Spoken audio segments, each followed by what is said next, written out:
Počúvate Websupport podcast. Každý týždeň sa rozprávame so zaujímavými hostiami na témy výkonnostného a obsahového marketingu, podnikania v online prostredí a o dôležitých témach, ktoré vplývajú na virtuálny priestor. Predstavujeme vám ľudí, ktorí hýbu online priestorom. Sledujte nás na Spotify, iTunes a Soundcloude. Ako sa šíri povedomie o kybernetickej bezpečnosti? Dnes tu mám vzácného hostia, a teda na začiatok musím povedať, že tento podcast vzniká za podpory Websupportu. A môj vzácny host je Vlaďka Žáčková, kde je tento podcast zaujímavý alebo zvláštny tým, že autor podcastu o počítačovej bezpečnosti si pozval autorku podcastu o počítačovej bezpečnosti. Vlaďka, vitaj. Děkuju a ahoj tobě i posluchačům.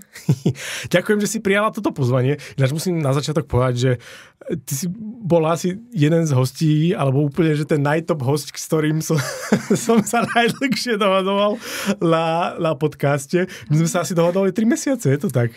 Je to možný, ale neviem, jestli to bola moja chyba. To samozrejme som ti nechcel povedať, ale na dobré veci sa čaká. Ja som dneska veľmi rád, že tu dneska spolu sme, lebo tvoja téma je počítačová bezpečnosť, cyber security awareness, čo je veľmi blízke mne, tomu, čo robím. Tak mi povedz, Vlaďka, ako si sa ty k tomu dostala, hej? Že ty si prešla strednú školu, vysokú školu a kedy si povedala jedného dňa, tak dnes budem za tú cyber security awareness, že si nevybrala nejaký iný topik, napríklad BOZP alebo požiarnú ochranu. No, já jsem se k tomu dostala asi postupně, ale určitě ta škola na to měla nějaký vliv, protože když už jsem studovala tu střední školu, tak už jsem měla nějaký jako počítačový kurz, maturovala jsem z informatiky v té době a potom jsem studovala informatiku na VŠE a ten bakalářský obor byla informatika, ten magisterský byl informační management. A už ten informační management byl hodně o tom, bylo to na katedře systémové analýzy, což jako už tak jako zní trošku dál od toho IT, ale vlastně byla to podstata toho, byla to ta kybernetika, podstata informací, podstata systému, fungování, přenosu informací a tak dále. A hodně předmětů bylo zaměřených celkově na VŠE a i na tomhle oboru právě na prezentování třeba těch informací, jak je správně prezentovat a tak dále. Takže tam asi byl nějaký ten zárodek. Ale vlastně já jsem studovala ještě druhou vedlejší specializaci, protože tam se dělá vedlejší specializace na VŠE a to byl auditor. Takže já jsem potom, moje první práce byl auditor informačních systémů, takže tam zase člověk nabíde trošku ty znalosti o těch informačních systémech. A potom vlastně jsem se tak nějak jako posouvala k tomu, že jsem psala směrnice a tam už, když vlastně píšeš ty směrnice, tak na té mé pozici už tam byla ta osvěta, nebo to, že školíš ty zaměstnance, to, že jim předáváš ty informace, ty pravidla, které ty vlastně napíšeš, dáš do těch směrnic, aby jako dodržovali. A potom si za nimi chodila a povedala, ty to nedodržuješ. No, tak bylo to spíš jako nějaké automatizované kontroly, kdo třeba kdo dělá jaké incidenty, kdo splní ty školení a neplní, což třeba i takové to pravidelné roční školení se muselo některým lidem připomínat třeba měsíc, 2, jakože hele, ještě si to nesplnil a prostě svítí to tam červeně. Takže to byla nějaká práce, kdy to bylo zhruba asi před 4 lety, kdy jsem začala s tou awareness. A potom jsem vlastně pracovala v ESETu, kde jsem tu awareness dělala pro tu širokou veřejnost. Tam vlastně ta moje pozice byla nazvaná v angličtině security evangelist, takže jako evangelistka. To si jako kázala svým ovečkám. Ano, kybernetické bezpečnosti, jak jsem kázala jsem všem v Čechách, protože ta pozice byla vlastně pro veřejnost a byla pro styk i z médií a tak dál. Takže ty si bola takáto tvár a veľmi známa a mala si svoj podcast True Positive. True Positive. A ten už v podstate ako keby ľudia ťa ešte môžu vidieť, ale tým, že si opustila ESET, tak už ten podcast ako Už není ode mě. Už vlastně, jestli bude pokračovat ty díly, co tam vlastně jsou, což byly asi 2 roky, čili myslím si, že to bude okolo 20 dílů, tak ty už jsem prostě dokončila a teď zase pracuji někde jinde, už vlastně nedělám tu osvětu pro veřejnost, ale dělám ji zpátky ve firmě a jsem vlastně ten security awareness specialist, nebo jak by se to dalo nazvat. A čo si mám pod tým predstaviť? Akože je to teda, predpokladám, nejaká veľká korporácia. Koľko máte zamestnancov? Když budu počítat ty interní i externí, tak je to přes 100 000. A všetkých 100 000 zamestnancov ťa už teraz pozná? No, to bych byla ráda, ale to tak úplně není. A je pravda, že já ještě tím, že vlastně pracuji z Prahy, tak a máme ten tým ještě dál jako po světě, máme asi teď myslím, že 4 tech centra, čili nějaká centra, která se zabývají vyloženě tou kybernetickou bezpečností, informačními systémy, vyvíjíme vlastní aplikace, které se jako používají, ale je to farmaceutická firma, takže vyrábíme léky. Takže i to, co se vyrábí při té výrobě, nebo to, co se používá při výrobě těch léků, tyhle ty systémy, tak to všechno máme pod palcem. A vlastně ten můj tým, Awareness tým, je nejenom v Praze, ale je vlastně právě i v Americe, v New Jersey a potom v Singapuru. Takže jsme takhle jakoby po celém světě. A Koľko vás je? No, ono to tak jako zní, ale je nás celkem, teď si myslím, 7. Na 100 000 ľudí. Ano. Jste trošku menší. Ano, ale tak proto možná k tomu se i dostaneme, jak já to tam jako dokážu zmanagovat, protože mám nějaký jako spolupracovníky, kteří úplně nedělají awareness, nebo nejsou třeba, jak to říct, není ta jejich pozice primárně awareness. Ty máš těch svojich stupencov, Já mám těch svých stupencov. To je vlast... Já jim teda říkám ambasadoři, ale jako můžeme jim říkat vlastne stupenci. buduješ kult okolo vlastne toho, čo robíš. Lebo ty si ako keby na vrcholu tej pomyselnej pyramidy, ty si ten evangelist a máš k tomu tých svojich ano, ambasadorov, ktorí ďalej šíria tvoje slovo. Je to tak. Je to tak a je to podle mě jeden ze způsobů, když máš tu organizaci takhle velkou, tak aby si tu komunitu vytvořil. A jsou to lidi, kteří pracují nejenom v těch jako IT divizích, čili mají nějaký IT background, ale jsou to i lidi, kteří pracují třeba v té výrobě těch léků. A to si vymyslela ty túto štruktúru, alebo to už tam bolo, keď si prišla? To už tam bylo, ale myslím si, že je to i jeden jako z konceptů, že když se zaměříš na ten obor Cyber Security Awareness, který si furt myslím, že je tak jakože úplně na začátku, tak tam, kde už se to dělá, kde už ta firma má svého jako Cyber Security Awareness specialista, tak tam tyhle ty programy jsou a jeden z nich jsou ty ambasadoři, aby v podstatě se dostaly ty informace úplně ke všem. Zároveň je tak nějak prokázaný, že lidi nejradši poslouchají své vrstevníky. Takže že nie nikoho z vrchu, alebo... Nebo někoho z jiného oddělení, nebo přesně nějakou jakože evangelistku, že Ježíš, co ona vykládá. Ale že vlastně, když mu tu informaci předá někdo, kolega, který sedí vedle, tak je to mnohem efektivnější. Takže to je jedna jakoby z věcí, proč se to takhle dělá. A v Esete to fungovalo podobným spôsobom, alebo tým, že to bola menšia firma? Koľko mal Eset? Myslím přes 2000 celosvětově těch zaměstnanců. Takže tam asi neboli títo ambasadori. Ale všeobecne, keď je to security firma, tak tam ten awareness musel byť ako keby dosť vysoký. Tam je to jako prorostlý tou firmou. Tam je, jako každý by měl něco vědět, no. No, keď niekto robí ako bezpečnostný software, tak sa ako očakáva, že tam už pri nábore nie je dotazník. A... Já nevím, jestli tam normálně je. Já jsem tam dělala 2 dotazníky nebo 2 testy, přímo na znalosti z kybernetické bezpečnosti, ale to bylo asi proto, že jsem byla v té pozici, že jsem těm lidem měla jako vyradit a nějak vystupovat. A šlo tam o to, že jsem vlastně nebyla jenom nějaká jako mluvčí, která replikuje nějaký text, ale která dokáže jako těm tématům rozumět a přednést je nějakou srozumitelnou formou. To znie zaujímavé, lebo hovorím, ja túto cybersecurity awareness tému mám strašne rád. Ja osobne milujem prednášanie pre koncových užívateľov, to je tak ako dobrá forma pre mňa, že to ma baví. Ako ty vnímaš tento cybersecurity awareness vôbec tréning a program? Ja ako to robím tiež už asi 8-9 rokov a vidím tam, že to vstúpa a všetci hovorí, to je cybersecurity, to všetci potrebujú, ale vo finále ako nikoho to nebaví, lebo mám pocit niekedy, že to spadá do toho bezpečnosť, ochrana zdravia pri práci a požiarná ochrana a že není to tak sexy téma, ako keby, že začneme rozprávať o tom, ako že máme tajný recept od babičky, ako upiec koláč a teraz vám ukážeme, ako sa to robí. Že ja s tým bojujem, že tam ako keby není to tak zaujímavé téma. Mám pocit. Může to tak být a možná, že tam jako na to navážu i tím, že ten náš tým, který jako my máme, tak on se nejenom, že se jmenuje Cyber Security Awareness, ale je tam ještě slovíčko culture, takže je to culture and awareness. Takže kult zkrátka robíte to. Ne, kulturu robíme. Kulturu bezpečnosti v té firmě. A podle mě je to způsobený tím, že i to, jakože když ty někde přednášíš a dejme tomu, je to spíš jako asi jednorázová akce, nebudeš prostě do firmy, nebo tam třeba chodíš jako každý rok, vracíš se tam, ale je to tak, jako že přednášíš nějaký zajímavý téma, asi který zrovna teď jako trenduje, nebo nějaká hrozba, nebo nějaká jako základní ochrana. Což je vlastně ta awareness, což je to, co my jako občas taky děláme, taky si zveme nějaký jako externí speakery, aby tam vyprávěli zaměstnancům něco zajímavého. Tak by si potřebovala tým na jedného, tak by jsem ti mohl podať. Dobře.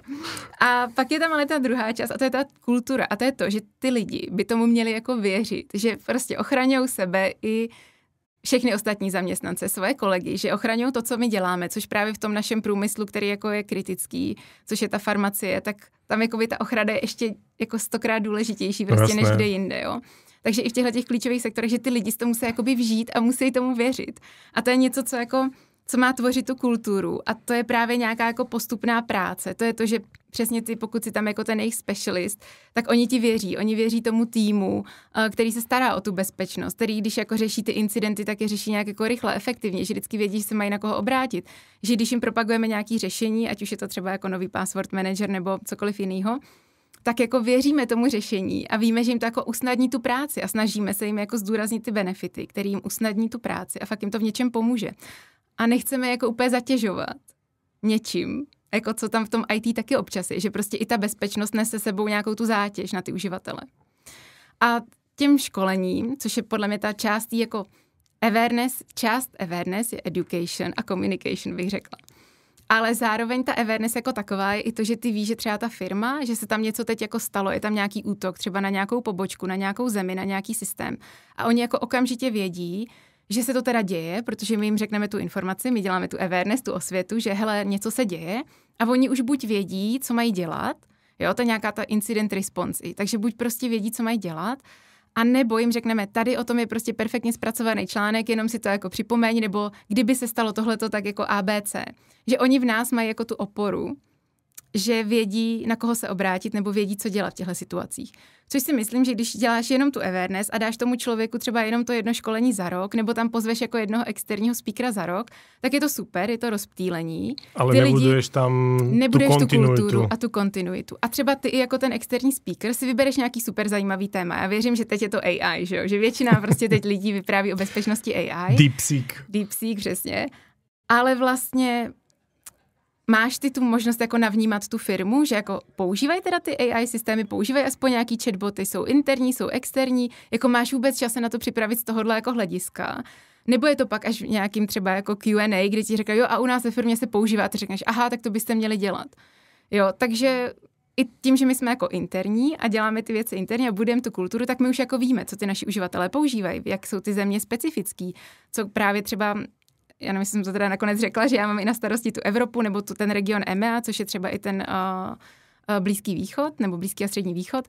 A tam jsou teď nějaké jako kyberhrozby, jsou tam nějaký specifika těch zemí. Takže i u toho víme, že na ně musíme dát jako větší pozor nebo víc ty uživatelé jako instruovat. Alebo jiným způsobem s nimi komunikovat. A nebo jiným způsobem, což je zase to, že je tam nějaká kultura, nějaký jazyk a to už je jako zase další jako balíček v té awareness. A vieš teda tak napríklad povedať rozdiely medzi, ja neviem, stredoeurópanmi, Európanmi a možno, ja neviem, Ázia, Amerika, Afrika, že jak je rozdielný kultúrny, ako je kultúrne rozdielne to vnímanie tej cyber security awareness, že v čom sú tie kľúčové ako keby rozdiely, keď si to takto rozdielime ten svet, že ako to vníma Európan, ako to vníma Afričan, Američan a napríklad v Ázii. Je to jako těžký říct, ale z toho, co já pozoruju, a nejenom jako z téhle firmy, ale všeobecně, protože vlastně i ta firma, kde jsem pracovala ještě před ESETem, tak to byla zase zaměřená na asijský trh, tak já si myslím, že už nějaký ten jako přehled nebo to vnímání těch kultur mám. Tak si myslím, že Evropani a speciálně ty jako z Evropské unie, máme plno těch evropských regulací, tak to vnímají trošku jako, že je zase nějaká evropská regulace, jo, GDPR, NIS 2, jo, prostě vždycky něco přijde, teď to bude AI Act, že vždycky prostě nějaké jako nařízení a že to berou trošku jako povinnost, ale tak nějak už se s tím smířili a vlastně možná v závěru jsou jako rádi, že je to pevně daný, že vlastně aha, tak tady jsou ty pravidla, které mám teda jako dodržovat. A to samý možná mají ty Aziati, kteří, dejme tomu, že třeba i od nás i ty pravidla jako přejímají a jsou takový jako hodně důslední a hodně jako na to, hodně jsou takový Nalajnovaný, no. Možná ještě víc jako v Evropě? Jo, že prostě jsou takový, pověš a jdu. Jo, skoro bych řekla, že jo. Nebo jsou taky, jako bych řekla, hodně opatrní a jako důslední a jsou možná víc jako zvyklí poslouchat, jo. Aha. Kdežto pak třeba máme tu Jižní Ameriku, kde jako ta kultura je taková trošku jako jiná, teď ještě k ním se to třeba úplně jako nemají tam třeba ty zákony úplně tak jakože na té úrovni. Tak na nás pozerají, že co to po mně chceš? Jo, a teď dost se jako stává, co se stává třeba i v té Asii a v té Latinské Americe, že ty lidi neúplně třeba vnímají ty e-maily, kterým chodí v té angličtině, nebo ty doporučení, nebo si nečtou ty články v té angličtině, protože ji třeba úplně jako nerozumí a je to pro ně moc složitý, tak prostě přestanou ještě než začnou možná. A takže to je v angličtině, tak to vymažem, to sama netýká. Jo, že třeba takový e-maily vůbec jako nečtou. To máš odsledované.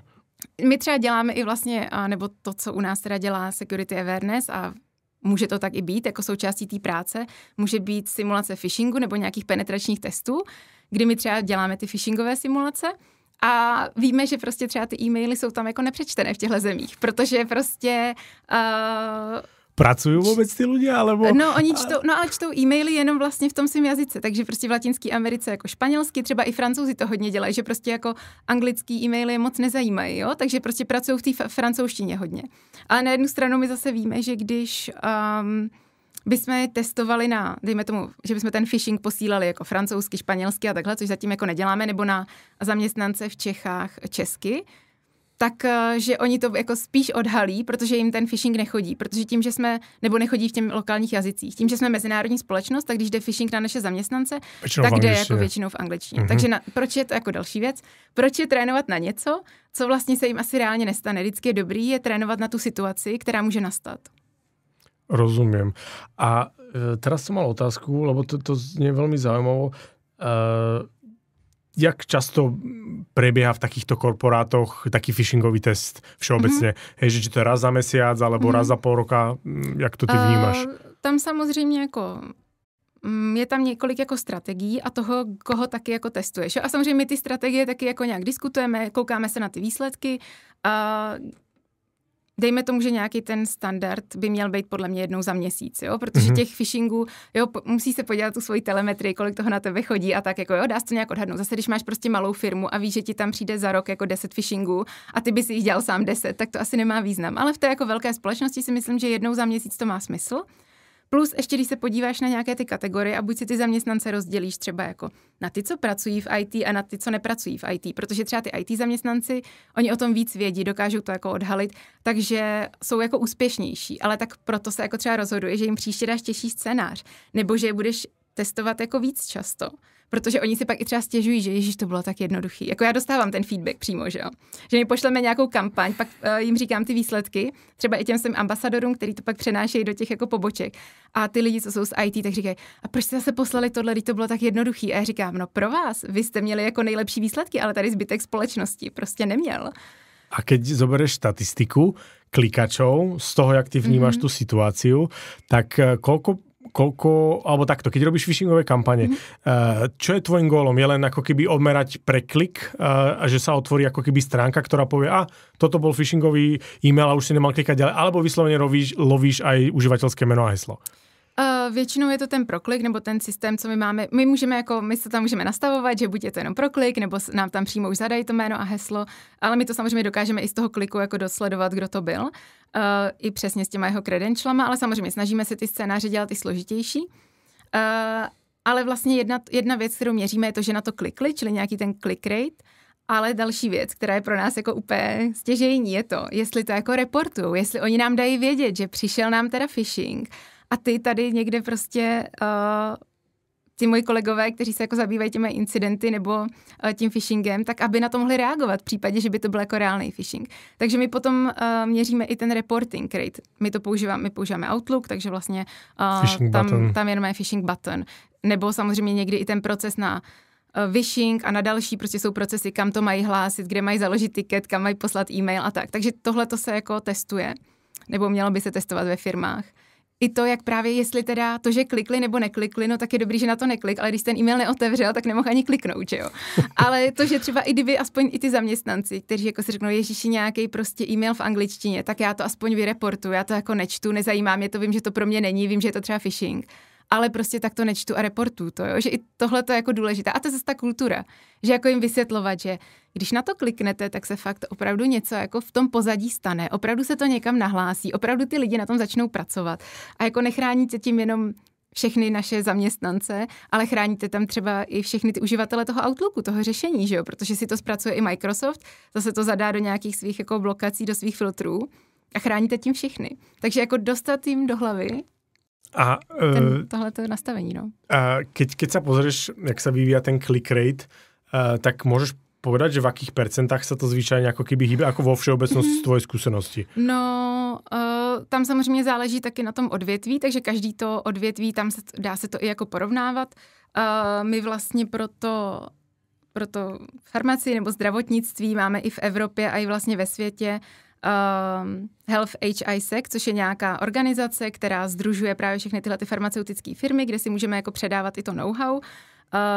Já v Evropě to dělám s těmi kolegy, co vlastně jsou tady v Čechách a takže máme pro to odvětví, máme nějaký procento, což si myslím, že to procento je třeba 20% click rate a my jsme většinou pod ním. My jsme jakoby úspěšnější, že jako méně lidí klikne. Takže tvoj cíl je to držet pod tými 20, alebo akože máš cíl to dostat na nulu?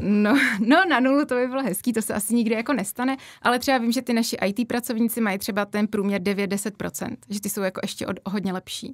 A kolko tam konkrétně u vás běží tento Everness program a kolko rokov už má? No ty počátky si myslím, že byly někdy před 8 lety nebo 10, že tam už to fakt jako dlouho. A stále je těch 20% permanentně, hej, že se to nedarí jako kdyby dať Jo, to já nevím, jestli tam jakoby, jestli už jsem měřil v té době ten phishing, jestli tam probíhaly tyhle kampaně, zároveň jako i tím, že teď třeba dokážeš ty výsledky víc jako rozdělit, dokážeš ty cílové skupiny testovat zvlášť, že ty scénáře si jako můžeš určovat lehčí, těžší a že prostě dřív.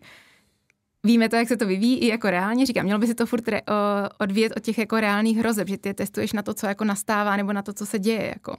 Tak dřív nebyla AI, dřív ty e-maily jako nevypadaly tak dokonale jako teď. Takže my třeba teď posíláme e-mail, který jako třeba nemá skoro žádnou chybu. Protože prostě předpokládáme, že kdyby ho udělal ten útočník, tak ho taky udělá skoro bez chyby. Takže jediný, jak to můžou poznat, je fakt, že si třeba najedou na tu URL adresu a vědí, že tam jako, že to není naše doména, že je to něco jako podezřelého. Že my se to snažíme fakt dělat jako hodně věrohodně, tak jak by to dělali ty útočníci. A aký je tvoj taký akože phishingová kampaň, na ktorú si akože pyšná, že tam si najviac skalpov ulovila? To já úplně nemám a tak jako si jsem v té firmě vlastně velice jako krátce a nejsem ani ten jako primární člověk, který, já se podílím jako nebo dávám feedback na ty scénáře, ale nejsem jako člověk, který by to primárně jako vykonával. Já pak jsem spíš ten člověk, co jako zpracovává ty výsledky a baví se o tom s těma ambasadorama, jako tak co s tím budeme dělat, jo? Tak jakože tak, ale no, nemám nějaký. A čo najviac teda fungovalo z toho, čo si ty si všimla? Jako, tak můžu i říct to, co jako vidíme, to, co asi vidí všichni jako moji kolegové v tom odvětví, že prostě nejvíc furt frčí takový ty přihlašovací stránky, které imitují prostě Microsoft přihlašování do těch O365. Teď jsme zkoušeli i třeba Teams, Microsoft Teams scénář. No, i nějaký třeba HR systémy a tak, což je jako něco, nad čím jsme třeba debatovali teď, protože je začátek roku, nebo byl konec roku, kdy se nějak hodnotil ten rok a teď se třeba nastavují priority na ten další rok, nebo se něco v těch jako HR systémech děje vždycky začátkem roku. A úplně jsme si říkali, tak máme zkusit dát phishingový e-mail na tohle. A pak jsme říkali, aby to ty lidi ještě víc jako nezmátlo. A že dokonce se i stávalo, že reální notifikace z těch systémů lidi teď reportovali, jako že je to phishing, ale on to phishing nebyl, jo. Takže člověk musí jako uvažovat i nad tímhle, když vytváří ten scénář. A ako vyzerá taký tvoj deň, že ty sa ráno zobudíš, 8 ráno ti zazvoní budík a povieš tak, idem do firmy a teraz vás všetkých preškolím, alebo si povieš, ako vám to dneska vysvětlíš, že konečně už to pochopíte? Ne, tak to jako by úplně není tím, že ta společnost je fakt strašně velká, ale je to spíš možná, bych řekla, nějaký jako měsíční plánování, že víc, co se v tom měsíci bude jako dělat. Jsou nějaký ty aktivity, které jsou pravidelné, což jsou třeba ty phishingové kampaně, jsou to třeba nějaké školení, které se vyvíjí prostě na míru těm uživatelům, a nebo jsou to takové ty činnosti, že třeba ty ambasadory, se kterými se setkávám jako každý měsíc.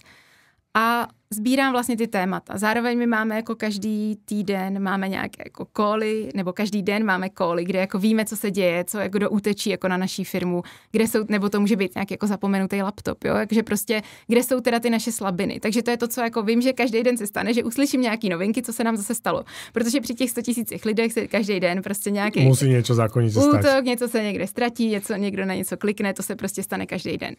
Takže to jsou ty informace jako reální, se kterými pracuju. A samozřejmě některý můžou mít jako vyšší dopad, že třeba ta awareness je potřeba udělat hned a že řeknou prostě, máme tady uživatele v tomhletom státě, kde prostě jsou pod hrozbou kybernetického útoku, třeba celý ten stát, že jo, což víme, což byl právě teď třeba Izrael.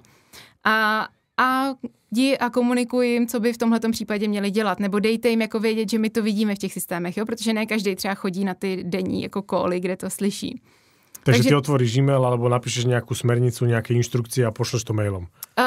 To je jakoby nejjednodušší část, ale spíš je to o tom, že se jako u těch krizových situacích, nebo když je fakt nějaký jako případ, že víme, že na nás útočí, nebo se něco stalo našim zaměstnancům a tak, a je potřeba, aby se o tom dozvěděl někdo další v té pobočce, v té zemi a tak dál, tak je to samozřejmě to spíš jako pár callů, jako zjistit, co se tam fakt jako stalo, připravit nějakou tu komunikaci pro tu cílovou skupinu, potom to většinou pošleme nějakým jako IT lídovi v té zemi, protože on to tam jako dokáže rozeslat třeba přeložit do toho jazyka. Jo. Nepoužíváš AI na překlad? Úplně ne, ale to je možná tím, že já většinu těch věcí píšu v angličtině, takže to mi jakoby stačí a samozřejmě někdy to AI používám na to, že mu řeknou, podívej se na ten e-mail, je to jako srozumitelný a on mi většinou řekne, že dobrý, nebo že tady nějaký přidal jaký čárky, háčky, dobrý jako. Ale úplně na překlad ne, protože to fakt necháváme těm lidem, těm našim kontaktům, buď těm ambasadorům, nebo těm IT lídům, kteří to jako dokážou fakt, aby to nebylo strojový, aby to zase nebyl nějaký e-mail, že zase tady mi přišel nějaký automatický e-mail o něčem, a sice v mém jazyce, ale jako nepřečtu si ho, protože je to nuda. Jasné. Jo? Takže to musí být, že tady můj IT lead mi píše a v tom mým jazyce říká a mluví k těm lidem, jo? V těch krizích. OK. A ty si povedala, že máte tréningy, takže vy si vytvárate vlastný obsah, alebo používate nejaký ako externý, alebo čo teraz vlastne fičí, že sú to tie online tréningy, alebo máte aj nejaké ako keby, že si pozývate externých speakerov? Čo je teraz trend v podstate v Security Awareness tréninku? Já si myslím, že se to trošku, jakoby, když to vemu všeobecně, jo, nejenom tady na tuhletu společnost, zase záleží na té velikosti společnosti a tak dál. A že třeba si myslím ještě před rokem, že byly strašně populární třeba ty tréninky, který vytvořila AI. A byl tam třeba nějaký AI avatar, který jako mluvil, oni samozřejmě se pak naučili ty avataři i jako česky. A nejsem si úplně jistá, ale myslím si, že to nemělo takový efekt, protože vlastně ty lidi udrží strašně malou pozornost a prostě u té AI je to třeba poznat, že ten avatar dělá furt stejný 4 pohyby, jo? Nebo má ten hlas trošku jako monotónnější. Takže si myslím, že z tohohle trendu ono to třeba šetří těm firmám menším jako prostředky, protože oni to tam nahrajou, zároveň se jim to dokáže přeložit do 5 jazyků, kde jim to prostě jako se jim to vygeneruje. Ale nemyslím si, že by to bylo nejefektivnější v tom smyslu, že by to ten uživatel jakoby pochopil nebo skonzumoval a jakoby uchoval si ty vědomosti. Samozřejmě my, třeba v těch větších společnostech je to tak, že vždycky my to máme rozdělené na plno témat, že jo? Možná další věc, jako o který můžu mluvit, je, že i my máme vlastně další jako program a to jsou Cybersecurity šampioni nebo champions. A to je další program, kde my vlastně i těm běžným uživatelům, kteří mají nějaké to povinné školení, mají třeba nějakou tu osvětu od nás, tak jim ještě dáváme možnost zapojit se do tohohle programu, který má nějaký 3 levely a oni tam mají nějaký edukativní obsah jako navíc, že když je to opravdu jako zajímá, tak si udělají nějakou nástavbu a ten poslední level vlastně tam už zpracovávají přímo nějaký jako projekt, který pomůže těm ostatním zaměstnancům ve firmě. Jo. Zase jde to dělat jako ve velkých společnostech, je to takový trošku jakoby jiný přístup, skoro mi to přijde jak ve škole, jo, že vlastně říkáme, tak teď si udějte projekt a budete prostě jako zlatý šampioni, ale oni jako jsou do toho zažraný, chtějí prostě pomoct těm ostatním zaměstnancům, chtějí na něčem dělat, chtějí jako pak říct, jo, hele, podívej, já jsem tady jako, já i když dělám třeba úplně v jiný divizi, nezabývám se kyberbezpečností, tak prostě jsem tady udělal projekt a je to třeba, nevím, data protection, jo, nebo něco, co je trošku souvisí s tou kyberbezpečností, ale není to přímo kyberbezpečnost, nebo dával jsem pozor, když se vyvíjela nějaká aplikace, aby byla vyvíjená bezpečně prostě, jo. Vymyslel jsem tam nějaký proces. A za tohle to my jim řekneme, jo, dobře, ten projekt splňuje nějaký kritéria a prostě si zlatý šampion. A oni si to prostě pak jako, že můžou se tím jako chlubit, samozřejmě zase ty lidi, když víme, že o to mají jako zájem, tak je u nich ten potenciál, že by měli být těmi ambasadory, protože jsou do toho takhle jako zažraní a rozumí tomu, že jo, nebo zajímají se o to. Takže to je to je nějaká jako další vrstva toho školení, kterou my jako poskytujeme navíc v rámci těchto jako programů. Potom máme i nějaký jako programy ještě víc jako dohloubky k té kyberbezpečnosti, do kterého se teda teď budu třeba zapojovat i já. Ze svý pozice. Svého virtuálního avatara? Ne, to ne, já se tam budu jako učit právě. Takže to je nějaký 3měsíční program, kde už jako potřebuješ zapojit jako nějaký programování, koukat do nějaký interní. A už se vlastně koukáš třeba na nějaký jako ten škodlivý kód a něco, jakože už tam děláš trošku víc prakticky. Jsou takový jako laboratoře, jak to nazvat prostě. Takže jsou tam vlastně i ty programy vlastně i pro mě. I když já v tom awareness jako dělám, tak furt se potřebuji neustále jako vzdělávat a zlepšovat a držet si ten přehled a znát ty technologie, že jo. Takže i jako pro ten level i těch ajťáků, i neajťáků, prostě tam je nějaký vzdělávání. Většinou je to prostě, i když je to třeba interní, tak furt je to s pomocí nějakých jako materiálů, které jsou připravený, že? Protože to prostě nejde úplně jako dělat na míru. Ale co třeba jsme na míru dělali, když bylo v říjnu Cyber Security Awareness Month, který jako tam oslavujeme, tak tam už to školení je třeba víc na míru, že si vybereme nějaký konkrétní téma. Teď je online jako video, alebo zavoláte nějakého speakera, alebo jak to probíhá? Je to vlastně třeba, když se zaměřím na ten Cyber Security Awareness Month, tak tam těch aktivit bylo jako několik, který jsme vytvářeli interně, takže to byly třeba nějaké jako hry, křížovky, a potom byly nějaké jako školení, které já jsem dělala na míru těm uživatelům a já jsem školila ty v tom EMEA regionu, takže jsem zase měla jako rozdělený po některých jako po nějakých zemích nebo klastrech, nebo jak to nazvat.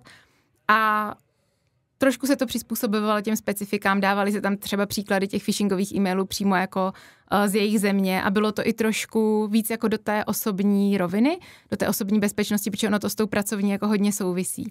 Potom jsme tam měli externí speakery pozvané, takže tam byla jako jedna velká akce v Praze, v Americe vím, že dokonce byla pozvaná FBI na nějakou uzavřenou přednášku, takže je to vlastně kombinace jako všech těch aspektů. A právě proto, aby jako ten člověk si tam za prvé vybral, za druhé, když jako má tu svoji práci, tak aby tam jako našel tu skulinku si ještě jako naučit něco navíc, i když je to jako milá aktivita, tak ne každý na to má čas. Takže někdo má čas si udělat kvíz a křížovku, někdo má čas dojít prostě na přednášku, když je zrovna v kanceláři a prostě poslechne si tam hodinu nějakého odborníka. Někdo má čas se připojit online třeba na ty školení pro ten celý region.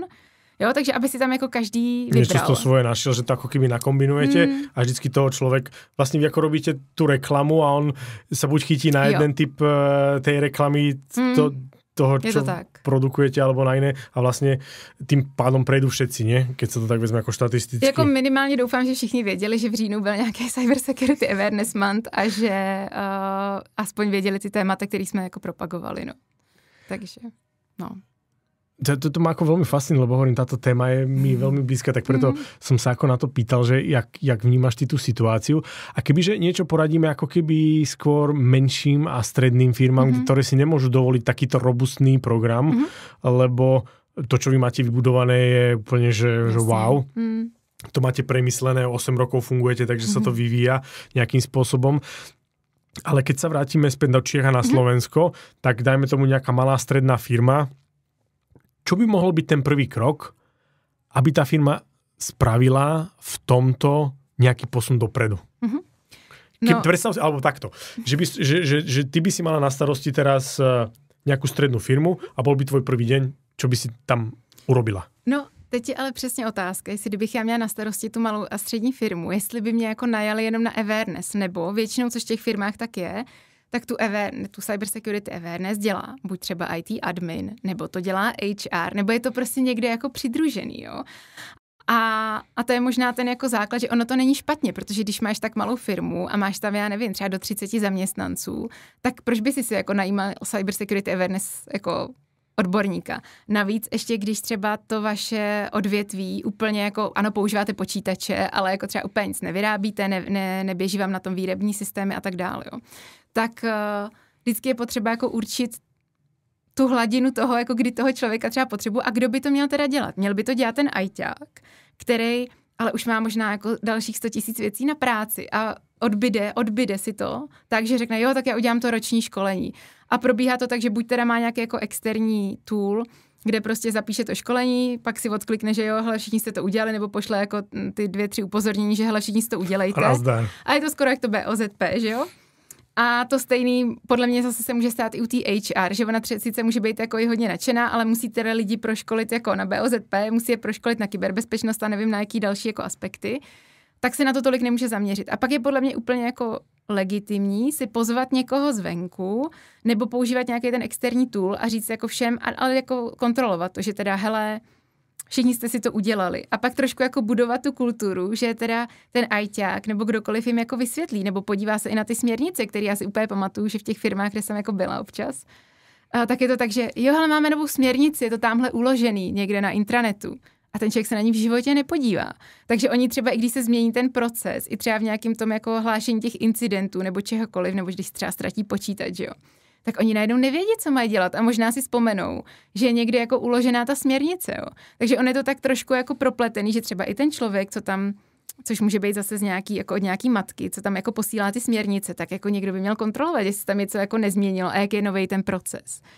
A myslíš si, že táto rola toho ambasadorinku, že sa dá ako keby outsourcovať, že je, myslíš, v Čechách a na Slovensku priestor mať nejakého takéhoto externého ambasadora, ktorý behá z firmy do firmy a vlastne rieši len ten awareness, alebo je to pre tie malé firmy tak v úvodzovkách nepodstatná vec, že pokiaľ sa im nič nestane, tak si povedá, máme tu ajťaka, však ten to vyrieši.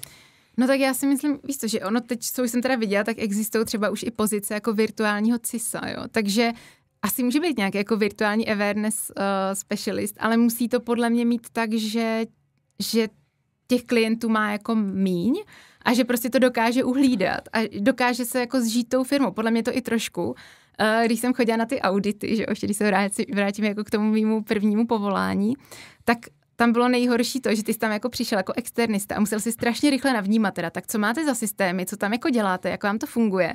A ideálně, abys ten audit měl jako za měsíc, za 2 hotové, ještě z toho napsal zprávu, ještě jim řekl, jak to mají dělat jako dobře, jo.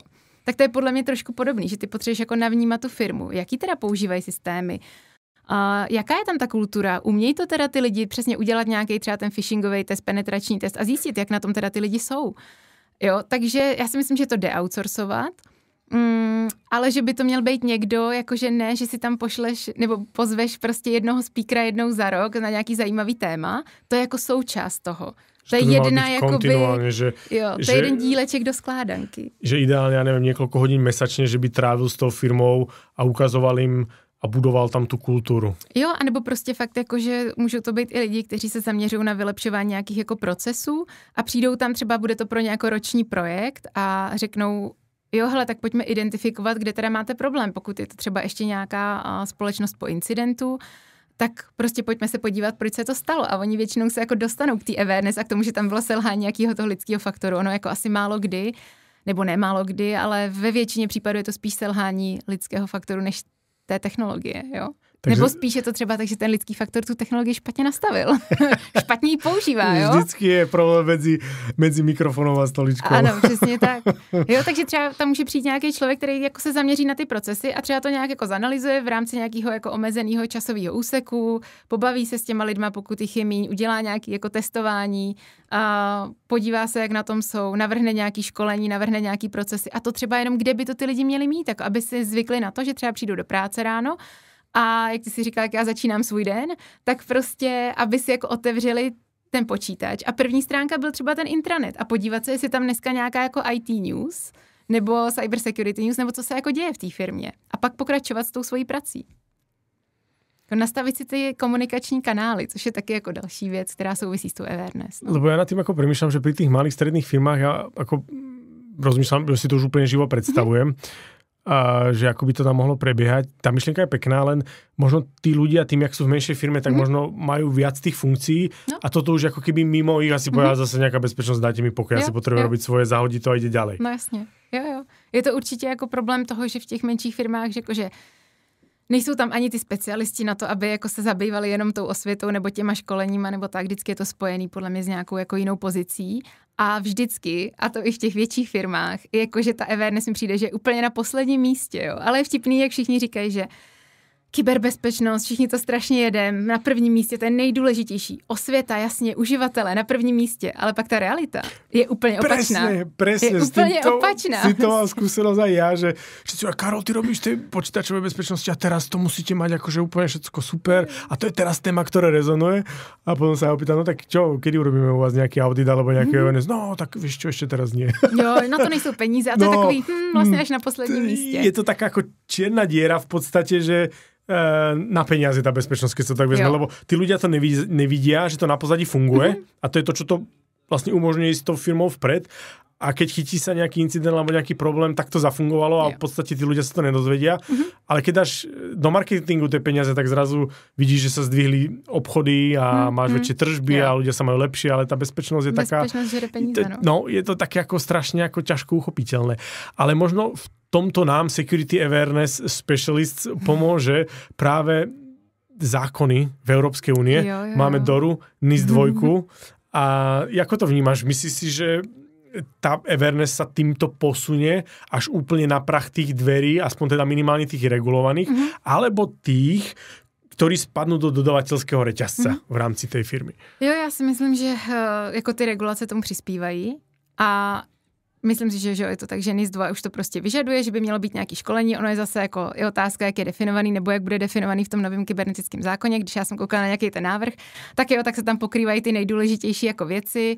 Mluví se tam o školení managementu, protože tam se říká, že to samozřejmě jako začíná, což je jako pravda. Ono to tam začíná i taky, protože právě ten management je ten, který schvaluje ten budget a dává ti ty peníze na to, že jo. Takže jako jo, já si myslím, že ty regulace tomu, že prostě když to nešlo jako jinak a dřív v těch regulacích asi co tam bylo, tak tam bylo jenom přesně mějte nějaký jako bezpečnostní řešení. Čili to furt kladlo důraz na ty technologie, jo? Mějte zabezpečený tohle tamto. Ale na ten lidský faktor se tam právě moc jako důraz nekladl.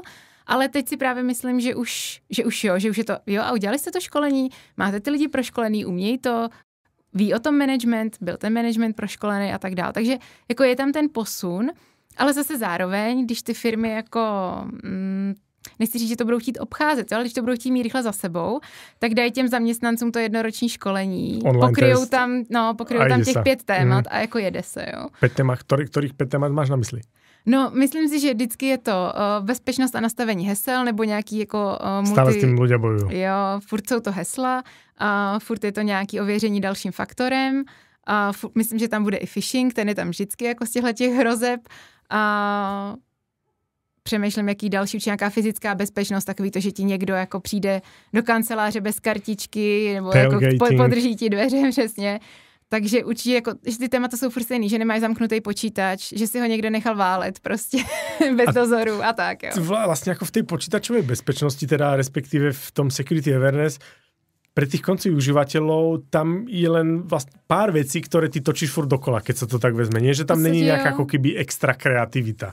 V podstatě jo, ale je dobrý, že vlastně tím, jak ty se odrážíš od té reálné situace a jako ti útočníci se zlepšují a nacházejí jako nový techniky, teď prostě mají v ruce AI, což prostě dřív třeba neměli, tak oni jsou to furt ty stejný témata, jsou to jako hesla, phishing, nějaký jako podvody, je to ta fyzická bezpečnost, ale vlastně zlepšuje se ti ta technologie, kterou mají i ty útočníci. Takže ty se vlastně jako posouváš v těch tématech někam a vylepšuješ jako ty scénáře a ty témata. Ja, že jdeš do jako väčšej hĺbky v tom, aby to ty ľudia lepšie pochopili. Jdeš do hloubky toho vysvětlování, protože zase pro některý uživatelé, kteří už jako pracují třeba v kyberbezpečnosti dlouho nebo v nějaký firmě, která na to klade důraz a už prostě třeba 10 let jako slyší takový to, neklikejte na odkazy, nestahujte jako nevím co, nebo je tam gramatická chyba, tak to je určitě jako nějaký prostě phishing, tak už jsou z toho jako znuděný. Takže i tím jako se musí přinášet nějaký jako nový impuls a říct jim, no jo, ale ono už to třeba takhle není. Ono si musíte dávat spíš jako pozor na tón toho e-mailu, na to, jestli na vás někdo naléhá, na to prostě, jestli si fakt zkontrolujete jako technicky, že všechny písmenka, co vidíte, jsou ty písmenka, které vidíte, jako jestli tam není nějaký jako jiný. Nebo jestli ta adresa fakt vede, kam jako má vést, jo? Podívejte se do toho prohlížeče, jestli fakt ta URL adresa je ta, co má být, jestli ji jako vidíte. Zároveň se tím mění i ty technologie, teď jako zase nevím, kam to směřuje, ale dřív to bylo tak, že ty zařízení se jako zmenšovaly, že jo, zmenšovaly, měli jsme jako pak malej telefon v kapse, pak to zase chvíli rostlo, teď jako nevím, kde to jako bude, ale že... Tak ty máš velký telefon. Že už si, no a to jako já hledám ty nejmenší, co vždycky jsou. Počká, ty máš tu zväčšenú verziu, nie? Tak mohla by si mať, že ako verziu, že normálnu, že nie Max, ale Pro? Ne, já mám normální. A vždycky jsem mývala Počkej, to není Max? Toto? Já jsem měla normální, no. A já jsem myslel, že to je Max, ok, tak berem zpět. A předtím se vždycky měla ty varianty mini a ty už se nevyrábějí. To je škoda, veľa ľudí si ako hovorí, že no, prostě tak. Ale, no a to je přesně pak to, že zase třeba víš, že v té vaší firmě teda většina těch zařízení je třeba od Apple. Takže pak zase se zaměřuješ jako na tu bezpečnost, že aha, tak kolik uživatelů u nás používá prostě iOS, kolik používá Android. Tak prostě těm uživatelům taky říkáš nějaký jiný informace a snaží se to pro ně dělat zajímavý s tím, že třeba, hele, vyšel nový iPhone, vyšel nový iOS a to nastavení už je tam zase jako někde jinde. A nastavte si tam tyhle ty věci, nebo je tam víc možností, než tam bylo. Protože mi přijde, že i ty firmy, ať už jako ty vývojáři toho softwaru nebo hardwaru, tak oni se furt snaží té bezpečnosti jako naproti a někde tam ty funkce jsou, ale což pak jsou takový ty, jako já bych skoro řekla, zájmový semináře, který jako já ráda dělám ty školení, že? Protože takový to celkový, jakože jak by to teda mělo být, to může být jako nějaký univerzální školení, že jo, mějte silná hesla, používejte password manager, používejte jako další ochranný faktor a tak, ale když už máš tyhle třeba specifický nastavení, že třeba OK, tak prostě 40% lidí u nás ve firmě používá iPhony, vyšel nový iOS, tak se na to pojďme podívat, co si tam jako máte vypnout a co zapnout. A jako... Napríklad Always On. Napríklad Always On.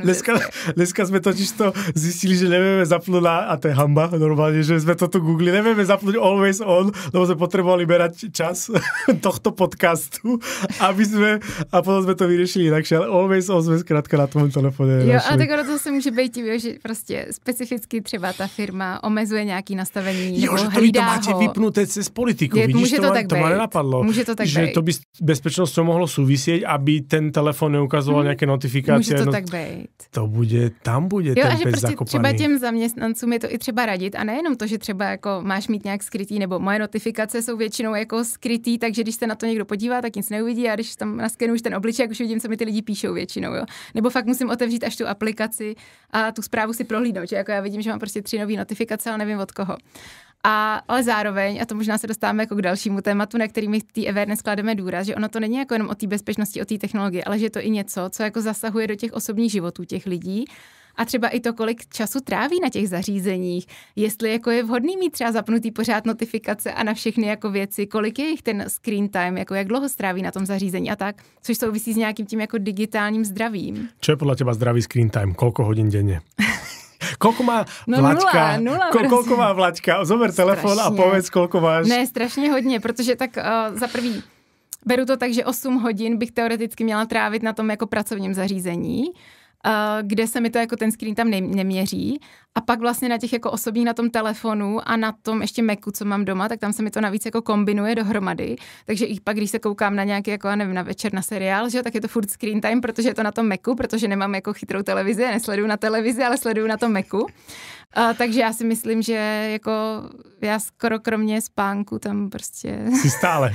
No, jakože si myslím, že budu mít třeba 8 hodin v té práci a samozřejmě během toho vyzvedávám nebo telefonu nebo něco dělám i při té práci, ale že ten můj jako osobní screen time bude třeba 6 hodin, jako. Což ale, co jsem slyšela, tak třeba tady jako, což možná je taky souvisí s tou awareness, a jak se mě vlastně ptal na ty kultury, tak druhá jako věc, jak komunikovat k těm lidem, nejsou jenom jako rozdělený na nějaký kultury, ale i na generace. A třeba jsem koukala, že teď generace Z, což jsou nějaký asi jako 20-tníci, tak mají třeba ten screen time jako 9 hodin a vem si, že oni nemají práci a ve škole jako nemají, neříkej mi, že mají prostě 8 hodin počítačový výuky, nemají. Takže kde to naženu tých 9 hodín? Takže kde to naženu, ano. Jako, buď nespia, alebo ja nevím. Že to naženu někde na těch sockách nebo na hrách, já nevím. Takže já ještě se furt můžu vymlouvat třeba na to, že částečně tam nějaká produktivita, jo? Že to jako, a že fakt je strašný, kolik já tam notifikací, jakože kolik za den vyzvedu notifikací, jo? Že tam třeba přes 150 notifikací denně. Ty máš. Co jsem vyzvedla, jako což je strašný, protože jsou jako, že ti blikají ty zprávy, e-maily, že jsi to jako s tím mozkem prostě zpracovával. To je 100 notifikací denně, jo, takže... Ja som dospel k záveru, že ja mám vypnuté notifikácie, jediné, čo mi na mobile pípa, je telefón a SMS-ka. A ostatné je vypnuté. To je super, no, lebo to sa nedá. My sme, dokonca jedna štatistika hovorí, že my za jeden deň svojho života nasajeme toľko informácií, ako pračlovek, čo lovil mamuta za celý život. Za celý život, no. To je akože neskutočné, že my sme pod absolútnou palbou a potom sa netreba čudovať, že my keď sme pod takou konštantnou palbou, tak možno jedna z tých striel, ktorá na nás letí, bude práve tá malicious správa, alebo nejaká ako keby phishingová správa, nejaká podvodná a v tom množstve tých správ sa nám to zleje a my skrátka urobíme ten krok, že to máme na autopilote a že ideme a potom to vyklikneme a človek ako nemá tú spiatočku, lebo ide, pípa, ponáhla sa jedno s druhým. Takže aj možno tá doba tomu prispieva, že žijeme v zrýchlenej instantnej dobe a tým pádom tie phishingy v podstate a vôbec tento podvod, kedy v podstate človek sa hackne sám seba, nikdy nevymizne, lebo ten biznis funguje. Jo, je to tak a myslím si, že teď, i když se bavíme o těch jako sociálních sítích a o tom, jak všechno je rychlý a instantní, tak i to, že se budou šířit nějaký dezinformace, do toho budou vstupovat jako AI chatboti, který tam budou sami vyvolávat nějaký prostě konverzace. Do toho bude chybět nějaký fact-checking na sociálních sítích. No tak jako pak ta awareness taková, jako tak si to vypněte všichni ty zařízení prostě a jděte do přírody, jděte do lesa prostě, protože... A hlavne to spie ešte k real-time deepfakeu, čo je ako obrovský problém. Tak skús nám popísať, čo je real-time deepfake, ako funguje, ako nás môže ohroziť. No, já nevím, jestli ty případy už někde jako byly reálně zaznamenaný, jo.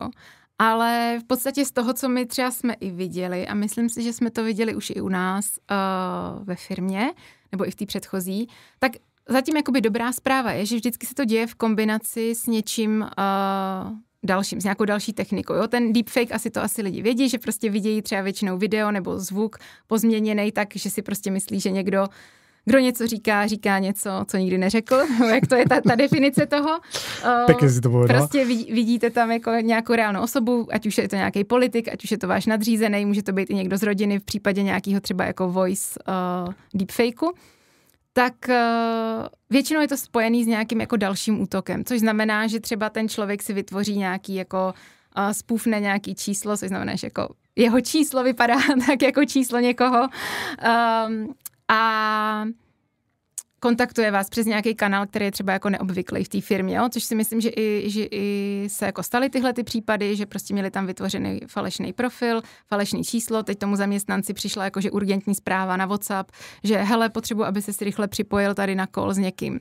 Ten zaměstnanec potom se připojí na ten call, kde už je třeba ten reálný deepfake, to znamená to video někoho a vypadá to, jako že si na konferenčním hovoru s někým. V reálnom čase to mění tvár a hlas. Tam mění tvář a hlas a vlastně by měl teoreticky jako reagovat na to, co ty říkáš, ale většinou si myslím, že ty případy byly, že tam byl jako nějaký předpřipravený scénář a že se jako víc jako doptáváš, tak ty modely na to nebyly úplně jako připravený, jo?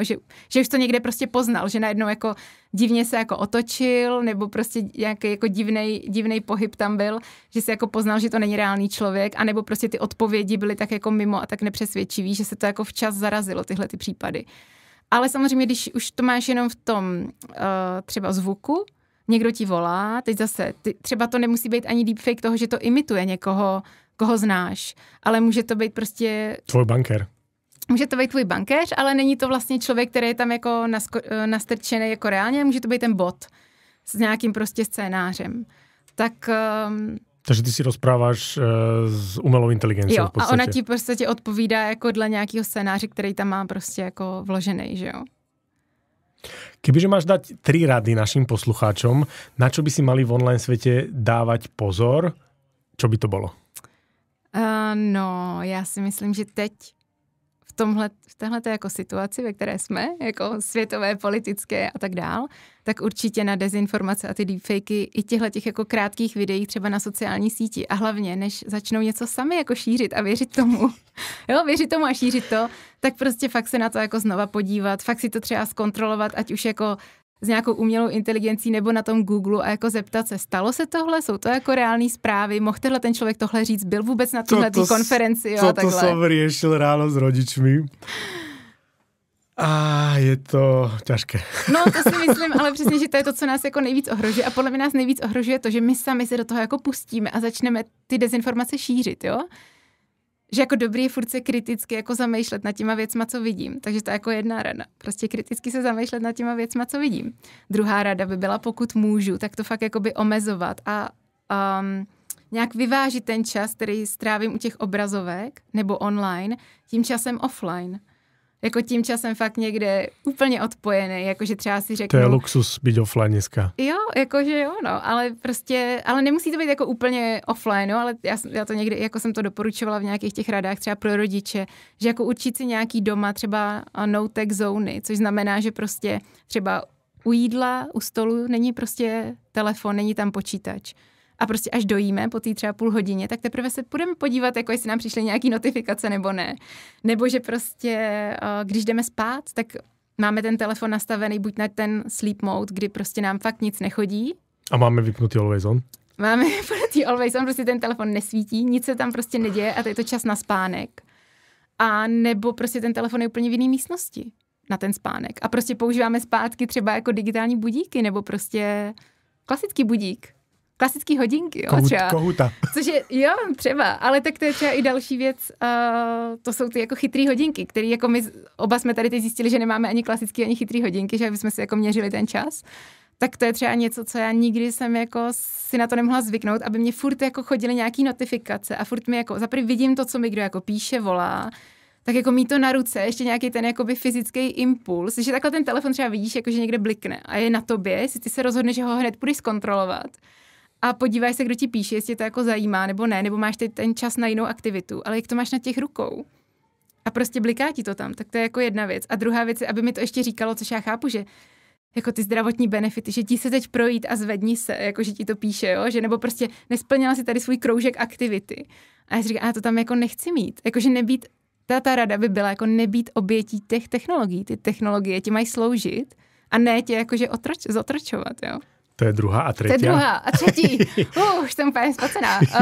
A dobře ti to jde? To takhle jako lovím to jako z paměti, no, tyjo. Třetí. Nevím, teď mě za žádné nenapadá, ještě si to asi rozmyslím. Takže tretiu necháme otvorenú a možno, že by sme sa mohli mať všetci viac radí, aby bolo menej zla vo svete. Ano. A pak třeba nebudou zlí hekři a budou se mít taky rádi a nebudou chtít peníze. A presne tak nikto nebude hamižný a budeme žiť v takom krásnom, pokojnom a kľudnom Ne, a to já doufám, svete. že ty dvě jako rady předtím takhle nevyzněly. Ale Ne, jako... ja som to myslel v dobrom, ja som to nemyslel akože vôbec zlom, ne. Ako mne sa to páči, lebo ešte raz sa budem opakovať, ale ja som strašne rád, že si dneska k nám prišla. To je prvá vec. A druhá vec, to je téma, ktorú ja najviac milujem a to je ten Cyber Security Awareness Training. A teraz som dostal pár nápadov na biznis, takže to musíme spolu prebrať. Super. Že by sme niečo spolu vymysleli. Takže dámy a páni, ešte raz Vlaďka Žáčková a možno na záver by sme len povedali, že ty si vyhrala nejaké kyberocenenie roku 2024. Tak sa pochvál ešte na záver, aby sme vedeli, že akú osobnosť tu dneska máme. No, to bylo minulý rok, nebo bylo to za ten rok 2024 a byla to kybermanažerka roku v kyberceně roku a já jsem byla mezi top 3 nominovanými. Z celej Českej republiky? Alebo z celej Českej republiky, možná i slovenské, já nevím. Takže ty si úplne, že jedna z tých top 3 najlepších za ten rok. Za ten rok. A ta cena, jakoby ta ono to zní jako kybermanažerka, ale je to vlastně o těch lidech, kteří právě jako šíří to osvětu, kteří se zajímají o to, aby jako česká společnost byla informovaná a kyberneticky odolná, nebo jak je ta definice toho cenění. Budeme takých ľudí, ako si ty potrebovať, lebo tých útokov bude pribúdať a je vidno, že ten biznis skrátka funguje. A tak skoro neodíde, lebo je to atraktívne. Robia to ľudia, ktorí sú napríklad v iných krajinách, ktorí majú ťažšiu ekonomickú situáciu a týmto si môžu zrazu zdvojnásobiť, strojnásobiť plat, nemusia platiť sociálne, zdravotné odvody ani dane, takže sa na čo tešiť. Takže ešte raz, Vlaďka, veľmi pekne ti ďakujem, že si prijala toto pozvanie a želám ti krásny a bezpečný deň. Jo, já taky moc děkuji za pozvání.